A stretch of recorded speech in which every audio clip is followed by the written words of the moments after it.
আমরা যাব ওই যে দ্বীপটা দেখা যাচ্ছে, ওই দ্বীপটাতে যাব। এখন ওটা হচ্ছে চামচ দ্বীপ, উল্টো চামচের মতো আকৃতি যেটা দেখতে পাচ্ছেন। পরে বোটে উঠছি।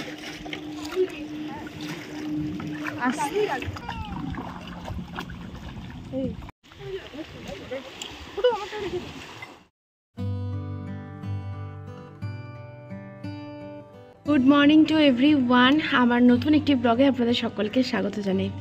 তো সকলকে গুড মর্নিং বলার একটাই কারণ এখন বাজছে সকাল মোটামুটি ওই 8টা মতো। হ্যাঁ, এখানে কুয়াশাটা আজকে তাও ঠিক আছে। এই কদিন ধরে এত বৃষ্টি মানে কুয়াশা হচ্ছিল যে ভেবেছিলাম আজকে সকালটা হয়তো মানে যেতেই পারবো না। কোথায় যাওয়ার কথা বলছি সেটার জন্যই ব্লগটা আজকে শুরু করেছি। তো আজকে আমরা যাচ্ছি ঘুরতে। আমি এসেছি আমার বান্ধবীর বাড়ি। তো যারা আমার মিনি ব্লগ দেখেন তারা হয়তো বুঝতে পেরেছেন। তো বান্ধবীর বাড়ি এসে এখান থেকে খুব কাছে একটা খুব সুন্দর ঘোরার জায়গা রয়েছে। তো আমার লাইফে আমি প্রথমে এই জায়গাটায় যাব আর সেটা আপনাদের সাথে শেয়ার করব। তো চলুন একটু একটু করে বলছি কোথায় যাচ্ছি কি করছি। আর জায়গাটা খুবই সুন্দর শুনেছি, শুধু শোনাই, তো দেখা তো হয়নি। তো ভাবলাম যে এই ছুটিটাতে মানে ডিসেম্বরের যে টাইমটা, এটা তো ঘোরার টাইম। তো ভাবলাম এই ঘোরার টাইমে ভালোভাবে একটুখানি জায়গাটাকে ঘুরে আসি বা কিছু কিছু জায়গা যাব যেগুলো হয়তো আপনাদের সাথে শেয়ার করতে থাকবো। তো চলুন তাহলে সাথে থাকুন আর দেখতে থাকুন। আর অবশ্যই ভালো লাগলে চ্যানেলটাকে সাবস্ক্রাইব করবেন, লাইক দিয়ে যাবেন এবং কমেন্টে জানাবেন কেমন লাগলো আর আপনারা এই জায়গাটা কতবার এসেছেন। তো চলুন যেতে যেতে বলছি আমরা কোথায় যাচ্ছি না যাচ্ছি। সবাই মিলে বেরিয়ে পড়েছি। এই যে ঈশা আর ওই যে আমার বান্ধবী অনিশা। এই যে সবাইকে কেমন লাগছে অবশ্যই কিন্তু আপনারা কমেন্ট করবেন। হ্যাঁ, কুয়াশাটা তাও আজকে অনেক কম আছে। ওই যে কুয়াশা অনেক কম, অন্য সময় ওই দিকটা দেখা যায় না। যদিও আমার এই দুদিন হলো আমি এখানে এসেছি, ঠিক আছে। আর ও তো প্রচণ্ড কাজতে অলরেডি শুরু করে দিয়েছে। এখন আমরা যাচ্ছি প্রথমে আসানসোলের বাস ধরবো। তো চলুন, ওই দিক থেকে আমার আরও যে বান্ধবী আরেকটা রয়েছে মধু, একজন মিলে আর কি একসাথে যাব। আর সবাই মিলে একসাথে না গেলে দেখবেন মজাও আসে না। তো চলুন আগে আমাদের আসানসোলের বাসটা ধরি, ওখান থেকে আমরা মিনি বাসে করে যাব। তো পুরো জার্নিটা দেখাবো আপনাদেরকে। তো চলুন, এখন আমরা টোটোতে চাপবো বলে দাঁড়িয়ে আছি। এই যে এটা হচ্ছে ওভারব্রিজটা, তার নিচটাতে ওদের কলোনিটা। তো এখান থেকে বেরিয়ে আমরা টোটো ধরবো। আর সব টোটো মোটামুটি ভর্তি। দেখুন একটা টোটো পেয়েছি, টোটোটা ধরে যাচ্ছে এখন স্ট্যান্ডে, কারণ এখান থেকে স্ট্যান্ডের দূরত্বটা মোটামুটি অনেকটাই বড়। আমরা এখন স্ট্যান্ডে চলে এসেছি আর আস্তে আস্তে দেখুন বাসও পেয়ে গেছি। এটা হচ্ছে মহামায়া বাস, আমাদের সোনামুখী থেকেই আসছে এই বাসটা। তো এই বাসেই আমার বান্ধবীরাও এসেছে, তো সেখান থেকে একবারই আমরা বেরিয়ে গেলাম। তো আমরা এখন আসানসোল যাচ্ছি প্রথমে। আসানসোল থেকে এই যে দেখুন আমরা প্রথমে এলাম মিনি বাস স্ট্যান্ড। তো এখান থেকেই প্রচুর কিন্তু মাইথনের বাস যায়। এছাড়াও আপনারা বরাকর স্টেশনে নামতে পারেন যদি আপনারা ট্রেনে আসেন। বরাকর স্টেশন থেকে কিন্তু অটো যায় বা টোটো যায় মাইথন ড্যাম যাওয়ার জন্য। মিনি বাস স্ট্যান্ডের ভেতরেই রয়েছে মহিলা এবং পুরুষদের বাথরুম। আর তারপর আমরা চলে গেলাম, ওখানে প্রচুর খাবারের দোকান রয়েছে মিনি বাস স্ট্যান্ডের ভেতরে। তো সেখান থেকে আমরা জল খাবার খেতে এলাম। এখানে আমরা এখন কচুরি আর সাথে রয়েছে তরকারি, এটা এখন ব্রেকফাস্ট করছি। আমরা এখন আসানসোলের মিনি বাস স্ট্যান্ডে দাঁড়িয়ে আছি। এই যে, তো আমরা মাইথনের বাস ধরবো। মাইথনের মিনি বাস পাওয়া যায় আর টেকার বা এমনি অটো টোটোগুলো পাওয়া যায়। ওগুলোকে মানে কথা বলতে হবে কত টাকা কি নেয় না নেয়। তো ওটা কথা বলতে গেছে আমার বান্ধবীরা। আমি এখন বাসটার জন্য দাঁড়িয়ে আছি। তো দুদিকেই কথা বলে দেখবো যে কোনটাতে সুবিধা হচ্ছে, তো সেটা দেখবো। তারপর আপনাদের সাথে শেয়ার করছি যে আমরা কিসে যাচ্ছি। সো ফাইনালি এখানে আমরা অটো পেয়ে গেছি, একটা রিজার্ভ করে নিচ্ছি এটা।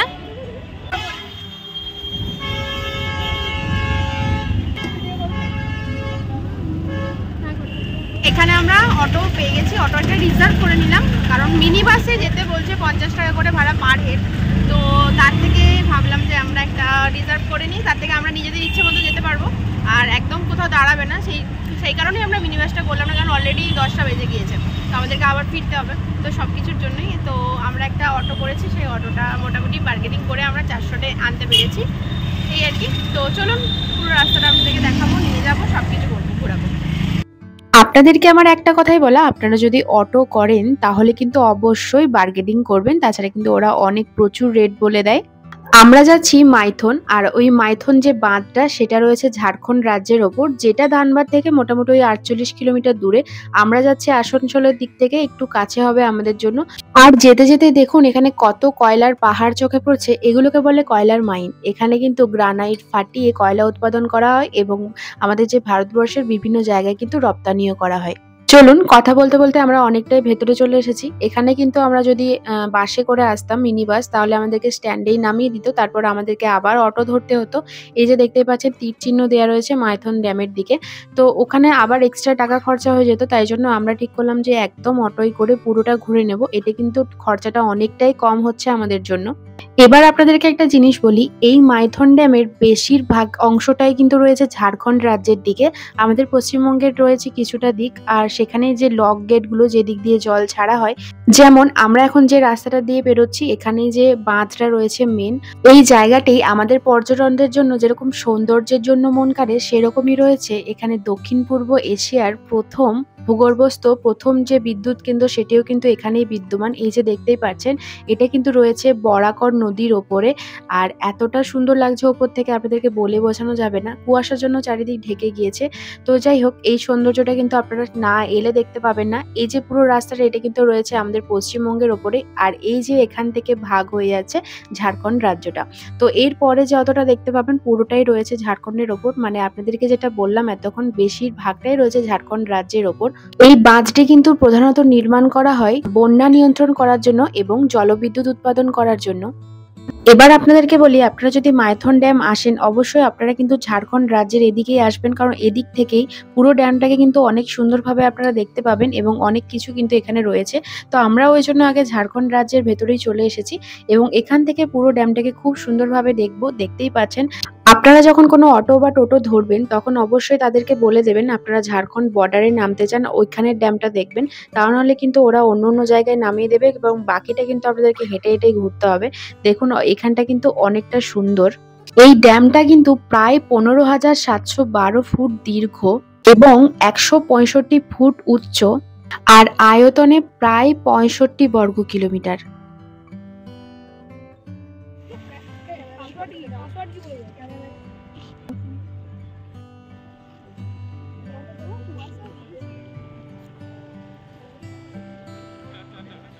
সো ফাইনালি আমরা পৌঁছে গেছি মাইথন। এইটা হচ্ছে Maithon dam, Damodar valley corporation. তো এই ড্যামে পৌঁছে গেছি, আর এখন তো পেছন দিকটা ভালোই কুয়াশা রয়েছে, মানে হালকা হালকা দেখা যাচ্ছে। আর ড্যামটা কিন্তু প্রচণ্ড সুন্দর, মুকুটমণিপুরের মতনই বলা যেতে পারে। মুকুটমণিপুরটা আমার জন্য একটু বেশি ভালো লাগে, বাট এটাও কিন্তু সুন্দর। আর আমি এই লাইফে ফার্স্টবার এখানে আসছি। জানি না আপনারা কারা কারা এসেছেন, অবশ্যই জানাবেন তারা কিন্তু কমেন্ট করে কারা কারা এসেছেন। তো আমরা অটোতে করে এলাম, তো অটোতে মোটামুটি আসতে 400। তো ওই অটোটাকে দাঁড়াতে বলে দিলাম যে দাঁড়িয়ে যাও, থাকতে আর কি 100 টাকা নেবে এবং যেতে আবার 400 টাকা। তো মোট 900 টাকার মধ্যে পুরোটা কমপ্লিট হয়ে যাবে। তো ওই আর কি, তো ওদেরকে পুরোটা ঘোরাবো। এখানে বোটিংয়েরও ব্যবস্থা রয়েছে, তো দেখবো বোটিংটা করা যায় কিনা।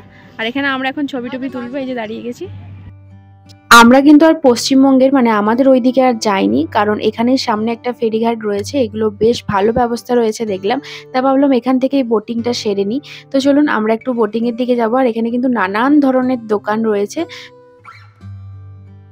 আমরা যে ঘাটে বোটিংয়ে যাচ্ছি সেটার নাম হচ্ছে বোটিং কালীঘাট, আর এই হচ্ছে তার গেট। তো চলুন এখান থেকে আমরা চলে যাব বোটিং করতে। আর এত সুন্দরভাবে নিচটা সাজানো রয়েছে না, পুরো বাইরে থেকে দেখে ভাবলাম আমি তো পার্ক, তারপর হোর্ডিংটা দেখার পর বুঝতে পারলাম এটা বোটিং এর ঘাট। তো চলুন আমরা বোটিংয়ে যাব। এই হচ্ছে বোটিং এর রেট চার্ট, পুরোটা একবার ভালো করে আপনারা দেখে নিতে পারেন। আমি দিয়ে দিলাম, আপনারা স্ক্রিনশটও মেরে নিতে পারেন। তো আমরা এখান থেকে একটা চুজ করেছি, তো সেটাই আমরা নিয়ে নিলাম প্যাকেজটা। তো এখন আমরা এসেছিলাম টিকিট কাউন্টারে। তো এখানে বোটিংয়ের জন্য বিভিন্ন ধরনের দেখলাম চার্টগুলো। তো আমরা ঠিক করেছি ঝালমুড়ি দ্বীপ, মানে একটা দ্বীপে আমাদেরকে নামাবে, খুব ছোট একটা দ্বীপ। ওই দ্বীপটাতে আমরা যাব একটা ছোট বোটে করে আর কি, বোট না নৌকা এখনো সেটা জানি না, বাট কিছু একটা করে নিয়ে যাবে আমাদেরকে। তো আমরা 5 জন রয়েছি, আমাদের 5 জনের মোট 500 টাকা নিচ্ছে ওই কিছুক্ষণের জন্য আর কি। ঝালমুড়ি দ্বীপে নামবো, একটু ভিডিও করব, তারপরে আপনাদেরকে ওখান থেকেই পুরোটা দেখিয়ে দেবো আশা করছি। তো তারপরে চলে আসবো ওই আর কি। আর আমরা তো এতক্ষণ ব্রিজ যাতে ছিলাম, ওখানটাতে অনেক কিছু ছবি টবি তুললাম। এখানে দেখার বলতে এইটাই আর কি। ওই দিকে ঘাট রয়েছে, যে ঘাটটায় সবাই পিকনিক করে। তো ওই পিকনিকের ঘাটটা আমরা আর গেলাম না, যারা আর কি ট্যুরিস্ট তারা বাসে করে এসে কিন্তু ওই ঘাটেই পিকনিক করে। ওটা একদম ব্রিজটা হয়ে সোজা চলে যেতে হবে। তো আমরা ওইদিকে যাইনি, তো আমরা এখন কিন্তু এখানেই রয়েছি। তো এখান থেকে আমরা বোট করব। এই হচ্ছে আমাদের টিকিট, দেখতেই পাচ্ছেন। এই টিকিটটা আমরা কেটে নিয়েছি 500 টাকা দিয়ে। এই টিকিট কোন দিকে এই বোটে করেই আমরা যাব এখন। আর প্রচন্ড ভয় লাগে এরকম বোটে আর ইয়েতে চাপতে, প্রচন্ড ভয় লাগে। আমি জানি না তো এটা হচ্ছে প্রচন্ড ভয় লাগছে। আমার প্রচন্ড ভয় লাগে, জলকে খুব ভয় লাগে প্রচন্ড। আমারও জলকে প্রচন্ড ভয় লাগে। লাইফ জ্যাকেট দেওয়া হবে যদি। সত্যি লাইফ জ্যাকেট না নিয়ে তো এসব জিনিসে চাপাটা ঠিকও নয়। আর সত্যি কথা বলতে মুকুটমণিপুরে চেপেছিলাম, এত ভয় লাগছিল। অবশ্যই আপনারা কমেন্ট করবেন আমাদের কার কার এরকম বোটে চাপতে ভয় লাগে। যদি জলে পড়ে আমি যদি লাইফ জ্যাকেট পরে জলে পড়েও যায় আমাকে কেউ খুঁজে পাবে না। আমার খুব টেনশন। আমি এত সুন্দর জামা পরে জলে পড়তে চাই না। আমাকে কিন্তু তুলে ধরবি তোরা। এইটা কি কি দারুণ।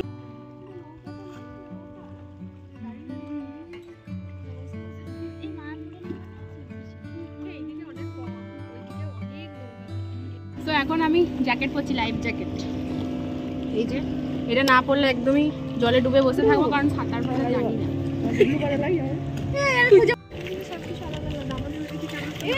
বোটে উঠছি।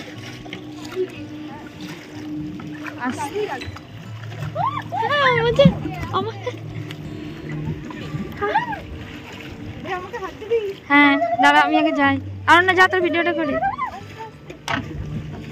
পড়েছি আমরা বোটে, প্রচন্ড ভয় লাগছে, ভয় এক্সাইটিং লাগছে, প্রচন্ড ভয় লাগছে। আমরা অনেক ভয়ের সাথে সাথে যাচ্ছি। ওইদিকে স্পিড বোট চলছে একটা, কিন্তু আমাদের জন্য এটাই পারফেক্ট। আমরা যাব ওই যে দ্বীপটা দেখা যাচ্ছে, ওই দ্বীপটাতে যাব। আর এই বোটটা কিন্তু বেশ নতুন, দেখুন মানে খুব রং টং করা রয়েছে, বেশ সুন্দর। আর এইদিকে দেখুন কি দারুণ লাগছে।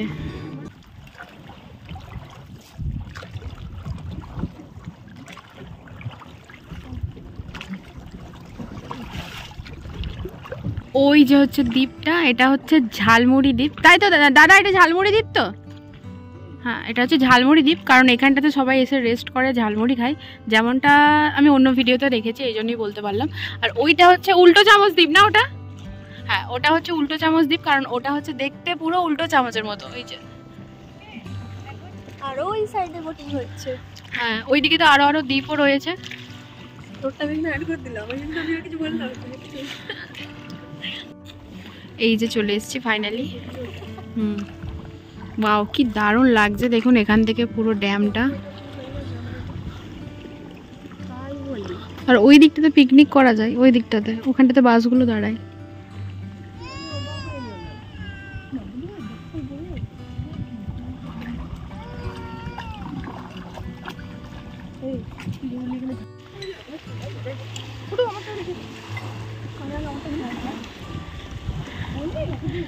তো আপনাদেরকে বলছিলাম ঝালমুড়ি দ্বীপের, এই যে এখানে ঝালমুড়ি পাওয়া যাচ্ছে। আরও সব বসে, কিন্তু আজকে আমি কাউকে দেখতে পাচ্ছি না আপাতত, মানে ভিডিওতে যেমনটা দেখেছিলাম।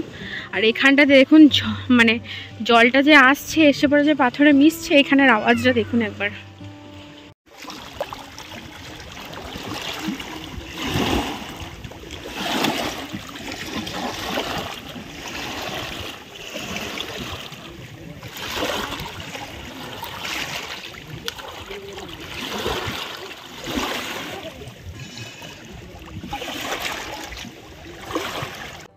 এই যে দেখুন ওই যে দূরেই রয়েছে স্পিড বোটগুলো, ওগুলো কিন্তু কোনো দ্বীপে আপনাদেরকে নামাবে না, ওগুলো শুধু আপনাদেরকে ঘুরিয়ে দেবে পুরো চারপাশ ধরে। আর টাকাটাও একটু বেশিই নেয়। আর এই যে আমরা যে বোটে করে এলাম, যেগুলো হাতে চালাই, সেই বোটগুলো কিন্তু আপনারা নামতে পারবেন বিভিন্ন দ্বীপে। তো আমরা একটা দ্বীপেই নামলাম। তো এই ঝালমুড়ি দ্বীপ থেকে, এখান থেকে ওটা দেখা যাচ্ছে, দেখুন ওটা হচ্ছে চামচ দ্বীপ, উল্টো চামচের মতো আকৃতি যেটা দেখতে পাচ্ছেন।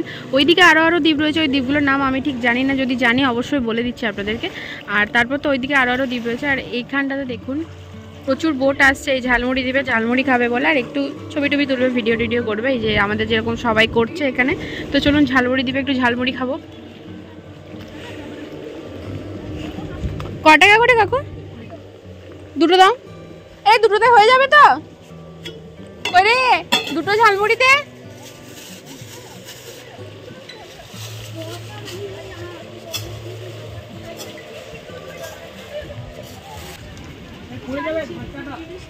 ঝালমুড়ি খাবি তো? আয় চলে আয়।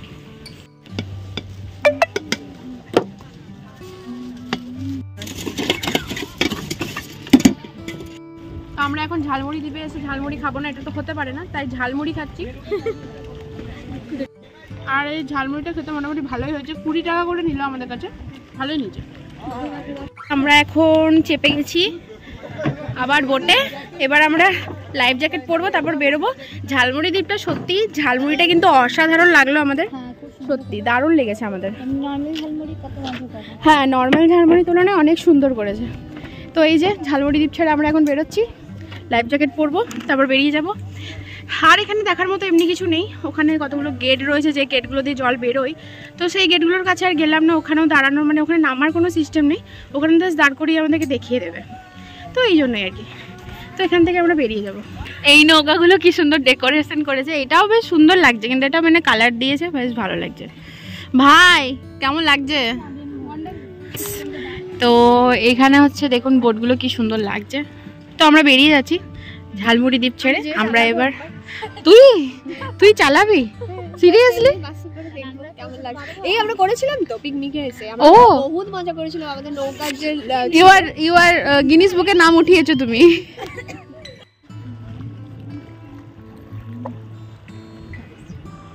আমরা এখন পাড়ের কাছাকাছি চলে এসেছি, প্রচন্ড ভয় লাগছে, প্রচন্ড। আর আমি সত্যি ভয় মরে যাচ্ছি। এই যে পাড়ের কাছাকাছি চলে এসেছি, আমার প্রচন্ড ভয় লাগছে। তো হ্যাঁ, আপনাদেরকে যেটা বলার ছিল যে আপনারা যদি দুলছে নৌকাটা, তো আপনারা যদি পারেন অবশ্যই মাইথন ড্যামটা একবার ঘুরে যাবেন, কারণ প্রচণ্ড সুন্দর একটা জায়গা। যেরকম মুকুটমণিপুর রয়েছে, বাঁকুড়ার রানীর মুকুটমণিপুর, সেরকম কিন্তু ওই মাইথনটাও রয়েছে, যেটা আসানসোল দিক থেকে আসা যায়। আর আপনাদেরকে তো রুটটা আমি বলেও দিলাম, আর তো আপনারা একটু সার্চ করে নিতে পারেন গুগলটা, তাহলে অসুবিধা হবে না। তো আমরা তো চলে এসেছি মজা করতে এই ডিসেম্বরে, আপনারাও চলে আসুন। একদম সুন্দর একটা জায়গা, কম খরচে একদম সুন্দরভাবে ঘুরে নিতে পারবেন।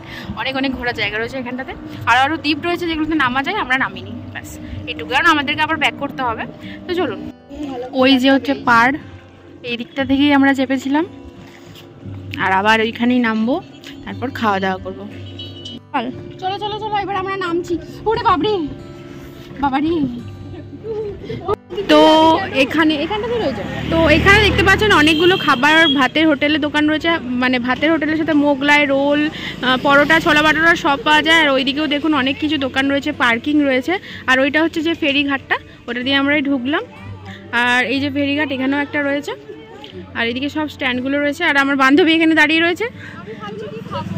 আমরা খাবো আসানসোলে গিয়ে, এখানে খেয়ে লাভ নেই।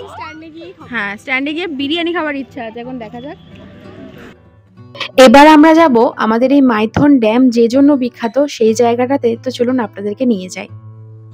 আমরা বেরিয়ে পড়েছি, আর অটোতে চেপে গেছি, কারণ এরপর যাবো একটু কল্যাণেশ্বরী মন্দির, ওখানে একবার দাঁড়িয়ে প্রণাম করবো, তারপর বেরিয়ে যাবো আমরা এখান থেকে। এখন একটা বাজে যাচ্ছে, আর আমরা খাওয়া দাওয়াটা এখানে আর করলাম না, ভাবলাম আসানসোলে গিয়েই করবো।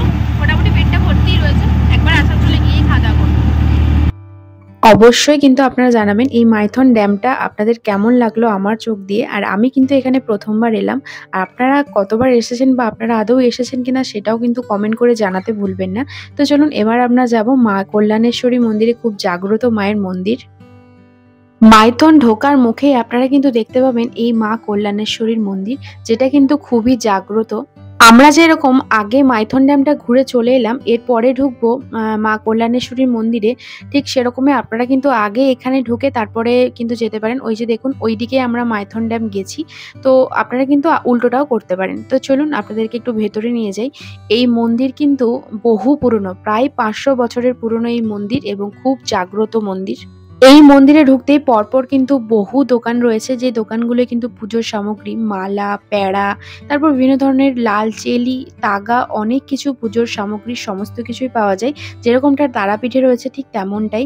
আমার তো মানে তারাপীঠের কথাই মনে পড়ে যাচ্ছিল এই মন্দিরটা দেখে। 500 বছরের পুরনো এই মন্দিরের প্রতিষ্ঠাতা হলেন শ্রী গুরু দীনপ্রসাদ পাল। এই মন্দিরে বহু বহু ভক্তের সমাগম ঘটে, তার কারণ হলো নিঃসন্তান মায়েদের মনস্কামনা পূর্ণ করে এই কল্যাণেশ্বরী মা, যার জন্য কিন্তু এত ভক্তের আগমন ঘটে প্রত্যেক বছর। আর এখানে নাকি শোনা যায় লোকমুখে যে আগে নাকি নরবলি হতো। এই হচ্ছে মন্দিরের পুরো চাতাল, এখানটায় দেখুন যজ্ঞ হয়। তো চলুন ভেতরে যাই। মা কল্যাণেশ্বরী মায়ের যে গর্ভগৃহ সেইটা কিন্তু রয়েছে ভেতরে, দেখুন এই বাইরেটা ছিল চাতাল, আর এরপরে ঢুকেই কিন্তু পুরো মন্দিরটা রয়েছে। এই কল্যাণেশ্বরী মন্দিরের ভেতর দিয়েই একটা ছোট্ট বরাকর নদীর অংশ বয়ে গিয়েছে, যেখানে কিন্তু বহু বহু মানুষ এখানে এত লাইন দেওয়ার পরে ওখানে যে বিশ্রামও নিতে পারে। সেই জায়গাটা আর আপনাদেরকে এই ভিডিওতে দেখাতে পারলাম না। তো এখানে মন্দিরের ভেতরে আমরা ঢুকবো না, বাইরে থেকেই মায়ের গর্ভগৃহে একবার প্রণাম করে নিলাম। তো চলুন এবার বাইরে বেরিয়ে যাব। চলুন তাহলে এবার আমরা বেরিয়ে পড়ি। তো আমরা তো বেরিয়ে পড়েছি, এবার এখন যাচ্ছি আসানসোল, মানে যেখান থেকে আমরা অটো ধরেছিলাম সেখানেই ফিরে যাচ্ছি, সেখানে গিয়ে খাওয়া দাওয়া করব। অটো থেকে নামলাম আর অটো থেকে নেমে আমরা এখন খেতে এলাম। আসলে প্রচণ্ড খিদে পেয়েছিল, বললাম ওখানে খাওয়া হয়নি কিছু, এখানে খাবো। এখানে ওই স্ট্যান্ডের কাছে একটা রেস্টুরেন্ট রয়েছে, ওপরে উঠছি, ওখানে খাবো। তো চলুন খাওয়া দাওয়া করি।